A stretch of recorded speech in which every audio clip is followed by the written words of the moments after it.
The purpose of this panel is to kind of bring people from different fields. I'm going to introduce them all to kind of discuss some of the insights that Father Ezra had and to share some of their own. So let me just briefly go through, and I'll read all their titles out so I don't mess them up. So you already met Father Ezra Sullivan. I'm Matthew, the CEO of the foundation. Professor Tyler is directly to my right. Professor Tyler is the director of the Human Flourishing Program at Harvard's Institute for Quantitative Social Science. It's an awesome title, by the way. And then we have, Professor Steve, you're next on the list, so I'm going to go with you. Professor Steve Fuller is the chair of in social epistemology at the University of Warwick, and also, you should read his book. It's called Humanity 2.0. It's got a wicked title. You're kind of like the godfather of that whole concept in some ways, eh? That's right, exactly. And then we have John Havens. John, just raise your hand. John Havens is the executive director of the IEEE's Global Initiative on Ethics of Autonomous and Intelligent Systems. Very interesting guy, very interesting work, and we're delighted to be working with him at Humanity 2.0. Professor Sarah Spiekermann-Hoff is the head of Institute for Management Information Systems at the University of Vienna. Did I get that all right, Professor? Oh, I'm sorry. Okay. There you go. Do you want to straighten the record?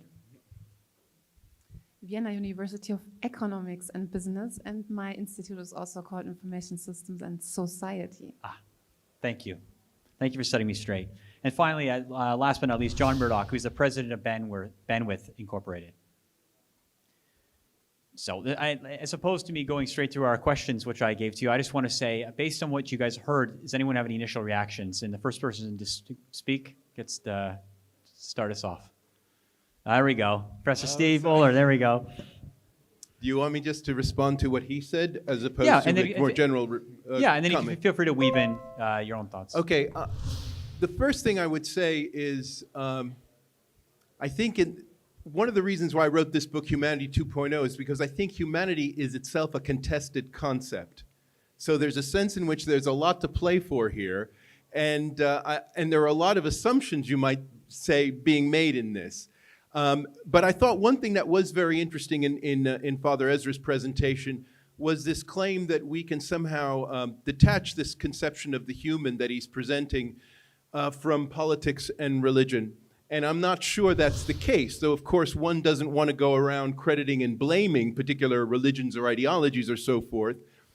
I would say, to use your example of the countries that have the highest global sustainability rates, the highest wealth, yet the highest suicide levels, is these are countries that all have a history of having fallen away from Christianity through Protestantism to be largely atheistic. No, I mean, I do think that's kind of an issue, and it's all good. Keep it real. Keep it real. No, and I do, and I just say that as a matter of fact, right? And also a certain understanding of global sustainability, especially if one has a really strongly ecological ethic, would not want to maximize the presence of human beings on the planet. So you can imagine people living quite healthy, wealthy lives for a certain period of time, and then at a certain point saying it's time to check out. And that's in fact in the best interest of the planet, okay? So now that's tied to, again, certain kind of politics regarding this kind of thing. And I think if one doesn't start talking about those kinds of issues explicitly, then we don't really see the obstacles, as it were, to the kind of vision you're trying to present, because there are some real obstacles, and they have to do with the contested notion of the human. Can I say a couple of more things? Do you want me to back off at this point? Okay. I think there's a lot of love in a certain way for the concept of humanity. The problem is whether there's much love for people, okay? And I'm really struck, for example, last month there was the great fire at Notre Dame Cathedral in Paris. Okay, in 24 hours, $900 million was raised to rebuild that thing, okay? Now, that made me think at the time about the Live Aid conference in 1985. You remember the rock concert that took place both in Britain and America for Ethiopian famine relief? Adjusted to inflation, that raised $300 million. Okay, so in today's dollars. So that's one third, okay? Now, that gives you a sense of, in a sense, spontaneously how people respond to humanity, it seems to me. What exactly they are willing to spontaneously put their money on, okay?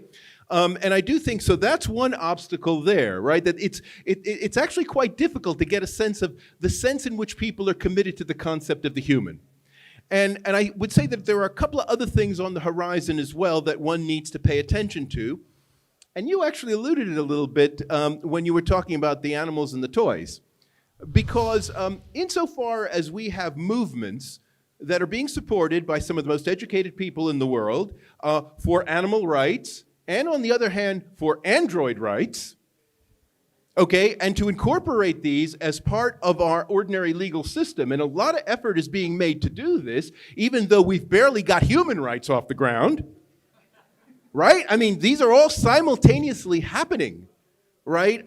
And so there is a certain sense then in, you might say that our concept of humanity, because I see all of these moves to extend animal rights and to extend android rights, and of course the whole idea of cyborgs where humans turn into machine-like creatures, right? So we haven't talked about that one yet, but there's that intermediate stage as well. That the fact that all of these things are moving along simultaneously means that our concept of humanity is subject to a kind of uneven development, right? Where we're, in one sense, quite willing to leave behind quite a lot of the population, at least spontaneously, unless there are efforts like the efforts of the Catholic Church to proactively remind us of all these issues, right? They're bound to be left behind in the long term as we move forward to the next phase of the Humanity 2.0, the kind of transhumanity and stuff of that kind. And so it seems to me that's the real challenge here, right? That we have a concept of humanity that is subject to a kind of uneven development, with a lot of the population still being left behind without their human rights as we plow ahead into machine rights and animal rights and cyborg rights and all the rest of it. So I'll stop there, okay?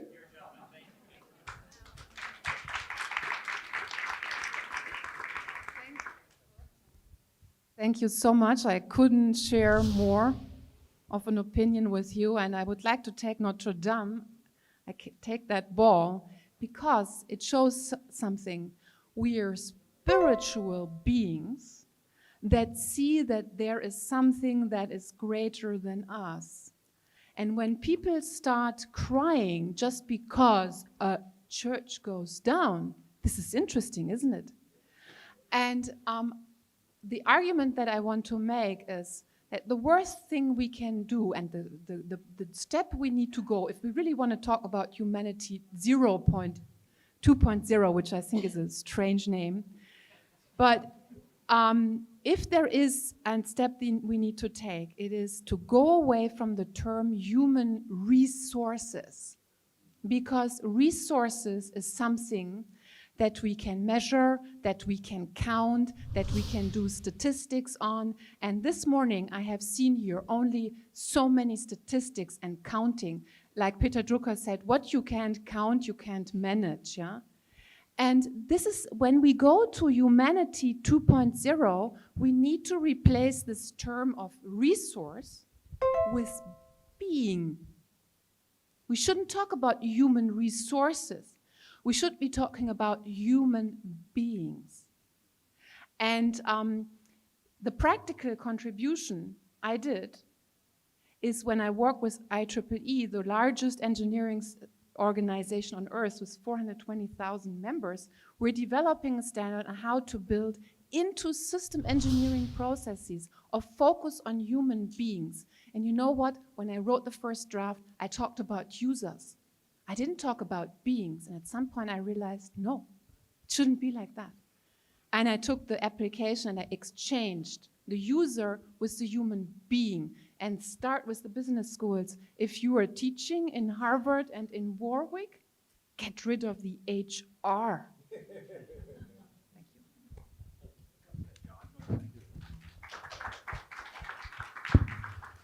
you. Just to build onto that, if that's okay, another word I hate is the word consumer. Hate that word, because it defines a person only in the model of purchase versus purpose. And thank you for your talk. I also want to mention, before I forget, a couple of women whose work I greatly admire, which I think would be helpful to Humanity 2.0. One is a woman named Brianne Eisler. She wrote a book called The Cross, I was going to say The Cross and the Switchblade, but that's David Wilkerson. But her work focuses a great deal. She works at a place called the Center for Partnership Studies on a key reason that women and kids aren't paid attention to, which is the GDP. This is the greatest metric that is still currently used to measure big air quote, prosperity, does not measure caregiving. And when you don't measure caregiving, when you realize that it's women that around the planet, this is not a sexist thing, it's just fact in terms of who in homes per capita raises kids is women. I'm not good at math, but the transitive theory says if GDP doesn't measure caregiving, and mostly the caregiving is women, then the GDP doesn't measure, say it with me, women. And that's why I think there's a glass ceiling, is not because people don't realize that women can do the same work as men. I mean, that's unfortunate if you're sexist in that way, obviously. But is that the actual metric that still measures human productivity? Because that's the main thing if you understand GDP. It's a backward-facing metric to measure largely productivity and exponential growth. It's not evil, it's just very, very finite. And that's why I really appreciate your talk in terms of flourishing is a much broader scale to focus on. Then the other thing I was going to say, another great book to read if you haven't read it is called If Women Counted by Marilyn Waring. She's the person who I first discovered this from, if you actually dig into the GDP. And I bring this up because if we don't measure, and I know the happiness index, certainly the suicide thing, I didn't realize that. That's a big concern. But I've done a lot of stuff with the OECD's Better Life Index. Sarah knows and introduced me to Jeffrey Sachs, who does a lot of work with the SDGs. The main thing to always be thinking about in these questions of flourishing is how do we avoid a sort of myopic focus on just one thing? Is to understand that humans, at least right now, we're very multidimensional.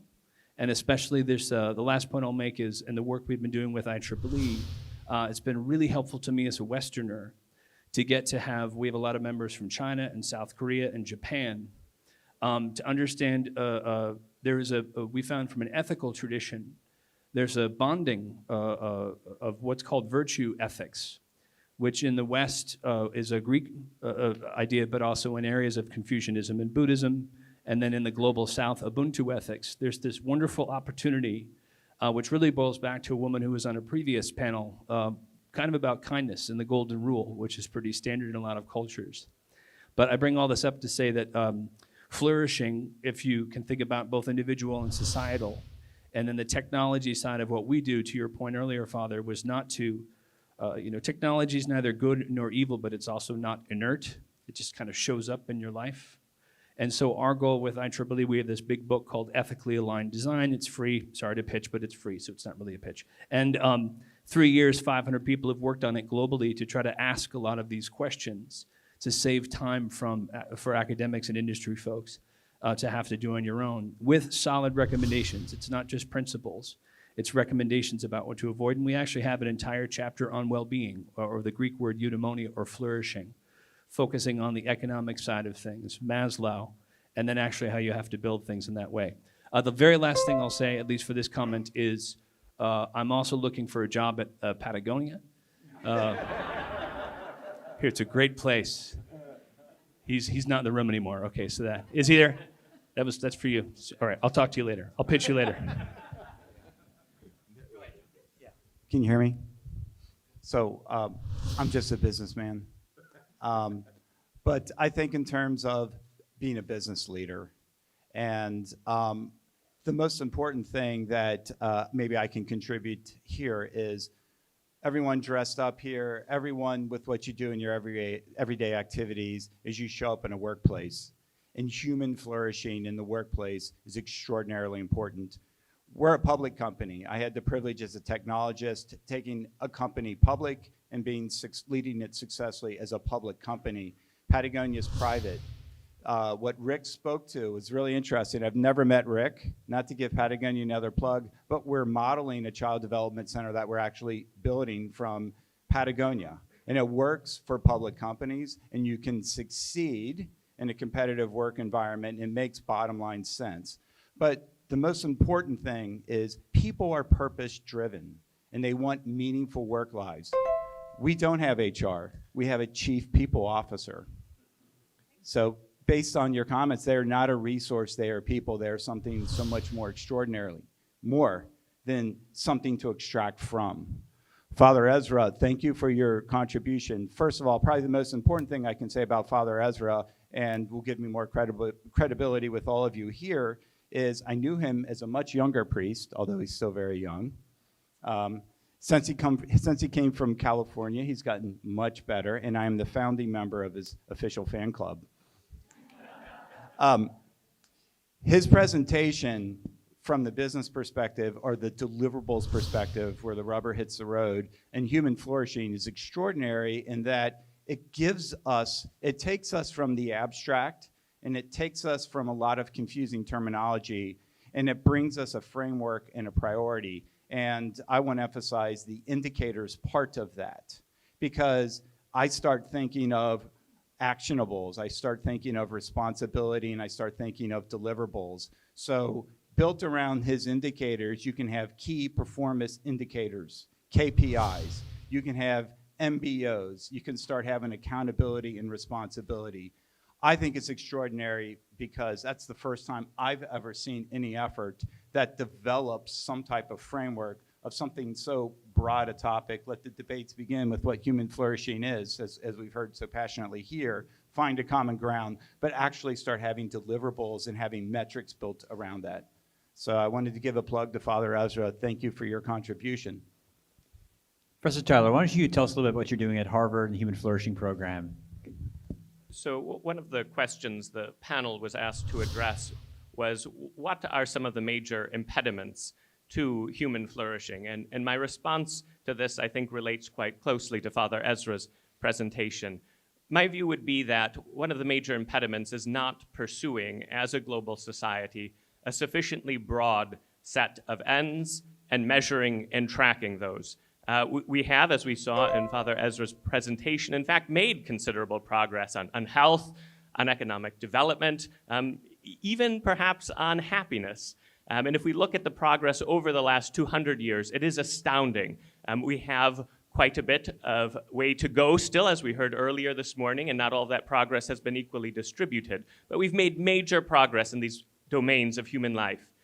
But what is missing from these? I think the more human and existential dimensions of flourishing, things like meaning and purpose, like character, like close social relationships.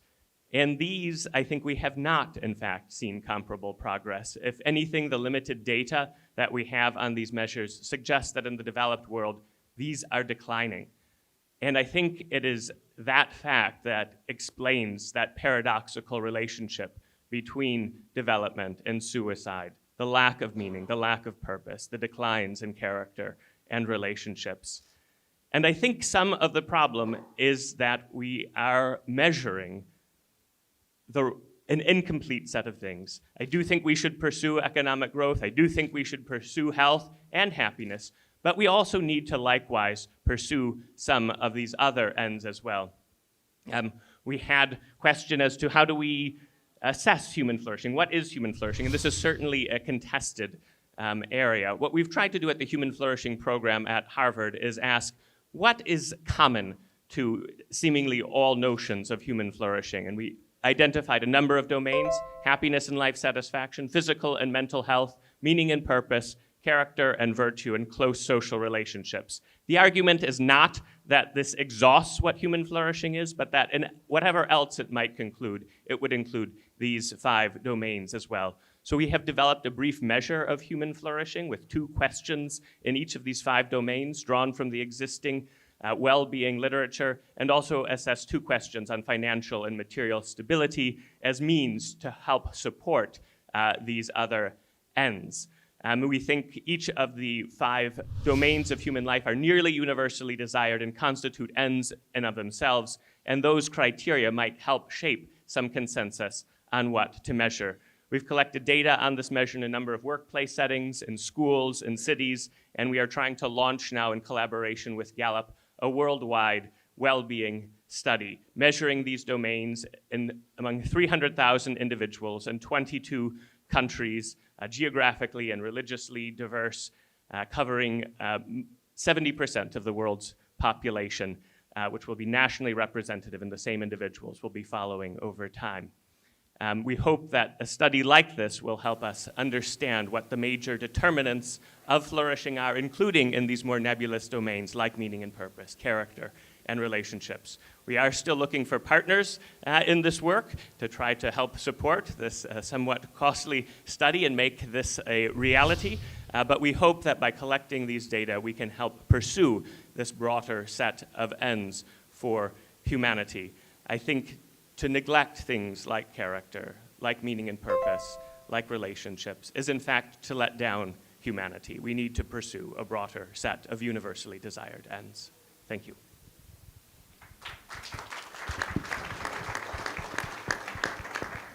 I do see a dilemma though, because if you talk about character and you go back to Aristotle and Nicomachean ethics and you talk about what is character, courage for instance, or generosity, how are you going to measure this? What questions are you going to ask?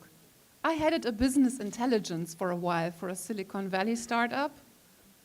I know that data are prostitutes, yeah? Questionnaires, they don't get you far.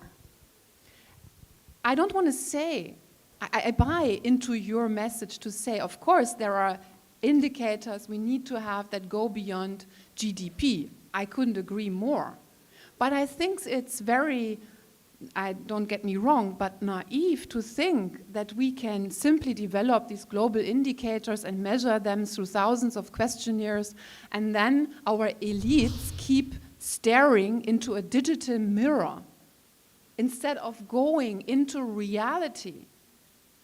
I think, and the church could be a part in this, what is really important is to talk to the people, to have communities and focus groups, and to develop a qualitative understanding of reality, to talk to taxi drivers and to go to the slums, and to go to the universities and to understand what's really happening, and to don't completely 100% follow this digital mirror measurement illusion. It's an illusion of the truth, and it what keeps elites away from what is really happening on the ground.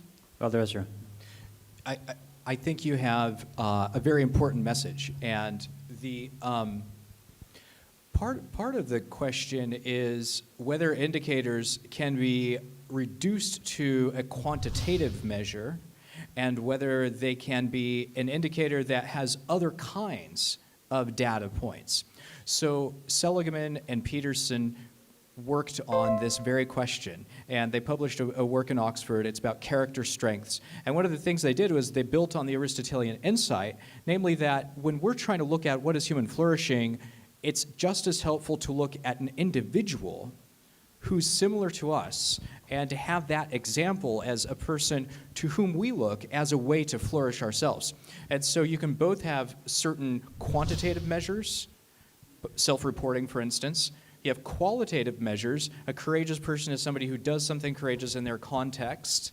And then you have, here's what a courageous person looks like. And of course, it's going to be contextual as well. Now, of course, this is very controversial. But what's interesting is that if you do a cross-cultural sectional study of people they emulate as courageous, and you start to abstract or bracket from things that would be contrary to courage or things that are confounding with other kinds of character strengths, then you can start to boil down and say, this kind of person is more universally recognized as courageous. It's not an easy thing, and there's going to be lots of controversy. Of course, in the end, as Professor Fuller said, my presentation was full of assumptions. That's the whole idea, is we have to assume lots of things just to put something out. And then we try to refine those assumptions over time. And of course, once we find a base where we agree on those assumptions, we can start to build together. So my last two books were actually about technology and well-being, and I've written about indicators for like the last 7 years. One thing, by the way, I've been in a lot of happiness panels, and this is not happening here, but it always cracks me up when big arguments break out in the happiness panel. I'm always like, this seems ironic to me, by any definition. And I'm really glad you mentioned economic well-being indicators. Those three words have 18 different definitions each. But there are, the census data is normally considered quantitative data. Most people don't say, unless you counted wrong, That is objective data that, depending on if you're looking at the Genuine Progress Index or any number of the OECD Better Life Index, Bhutan's Gross National Happiness, all of these things tend to have objective. The subjective, a lot of times, is done by surveys.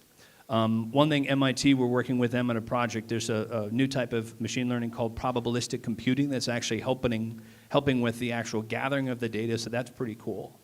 But one thing sort of at the end of the day is a sense of, and this is something Sarah talked about, which I think is critical, is the holistic aspect of who are you looking at and are you listening to everybody.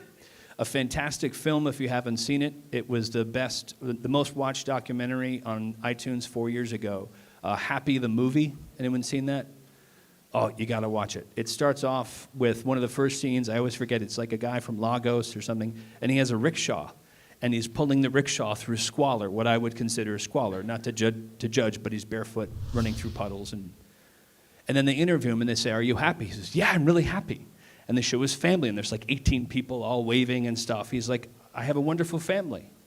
And they show, unfortunately, a young guy from Japan, very wealthy, and they said, "Are you happy?" And "I'm kind of miserable." And it's this wonderful sense of, first of all, Maslow, and I won't go too long into this because, again, this is where the panels go, whatever. But Maslow, no one that I know in the well-being space would ever say, you have to take care of someone's basic needs first. So water, health, safety, boom. But then what's interesting to watch, especially as a Westerner watching this movie, if you get the chance to watch it, is this sense of, why do we use another phrase that I hate? I hate the phrase, developing nations versus developed. And then you look at certain nations in terms of how they love each other well, how they treat themselves first and love themselves first in the sense of trying to understand how character and family can help them. And they are the developing, but yet in America we're struggling with suicide, and sometimes the term developed is used. We have the wrong lens, and thank you for your help to change that. Professor Steen? Well, first of all, I want to say I don't quite have the issues that you have about the quantitative versus qualitative thing. I think that's just social science, and in a sense, you always have to live with that issue. But I do think the issue about the assumptions of what we mean when we say meaning, purpose, character, all those kinds of things really do need to be unpacked, okay? Because suppose we do have a large group of people, and I think they're growing in numbers, who in fact relate more to animals than to other human beings. And the sorts of kind of feelings and emotions and even bonds that they form, social bonds, are the kinds that in the past we would expect only to be done with other human beings. And indeed, they might even say they prefer animals to human beings, and it might be on moral grounds as far as they're concerned, given what human beings have done to the planet, for example, okay? Moreover, take the issue of suicide with regard to character. Does suicide indicate a strength of character or a weakness of character? Okay, because of course within the Western tradition, of course, there is this very kind of strong view that in a sense suicide is the ultimate act of freedom, that you take it freely in a clear state of mind. That's the ideal context in which you do it, and that in a way epitomizes your humanity, that you know when to stop. Right? And so there's that issue as well. And what about the people, to go to the cyborg issue, people who feel that they are not complete unless they enhance themselves, right? So in other words, they only, they take their biological bodies of birth as, in a sense, no more than platforms on which to build other things, quite literally, okay? And it seems to me that this is a very serious issue, and people's well-being gets very much tied up with this kind of matter. And I think, in a sense, you're going to have to take a line on that, right? Whether you recognize that as part of a kind of Maslowian self-transcendence of the physical, maybe, or do you take it as a kind of pathology, right? I mean, and so it seems to me that there are going to be some hard value decisions that have to be made. But once you make those decisions, I think it can be measured. Professor Tyler, you get the final word here, right? So I very much appreciate that there are differences across traditions, and I think they're important. I don't think they should be ignored. But I would also maintain that we can find a lot more in common than we have. And I think especially once we move towards measurement, many of the sorts of items that we use, regardless of one's philosophical or religious position, would be viewed as desirable. So for example, for meaning and purpose, one of the items that's commonly used and that we use is, to what extent do you feel the activities in your life are worthwhile? Now, regardless of one's understanding of the world or its end. Pretty much everyone wants that. With regard to character, I agree character is very That's difficult. sufficiently informative. But if you got that kind of common agreement, if the level of abstraction of the commonality is at that high a level, is it really meaningful then? So I'll come back to that. With regard to character, which I think is likewise contested, those items we developed in collaboration with philosophers, drawing on the tradition of the cardinal virtues, that the foundation of all moral virtues lie practical wisdom, justice, courage, and temperance or moderation. And in Peterson and Seligman's book, they actually argue that these are almost universally shared across religious and philosophical traditions. Maybe other things as well, but those are common. And so our items like I always seek to pursue the good in all circumstances, even in challenging and difficult situations. While what is good would be understood differently across traditions, I do think it's capturing something important. And we're finding these items strongly predictive, subsequently over time, of workplace outcomes even. So again, I think we are capturing something real, something substantive. I completely agree that it's an inadequate picture, that it needs to be supplemented by the qualitative data, by the human experience. But I don't think that means we should stop measuring. I think the reason GDP has become so dominant is because it is a quantitative measure, and we need to do something similar with these other domains. I feel really bad. I'm gonna, right now, but I'm gonna have to stop the panel because we have to honor people's, human needs like eating and such. But what I want to encourage people is to continue the conversation. You all know who they are. The 2019 Humanity 2.0 Forum is brought to you by Cisco Systems, CSR solutions that are accelerating global problem solvings in ways that have never been attempted before, to Ulala, providing mobile blockchain solutions for the unbanked, and to Pledge Camp, the next generation of crowdfunding. A special thanks to Tonico in Vatican City for hosting our program.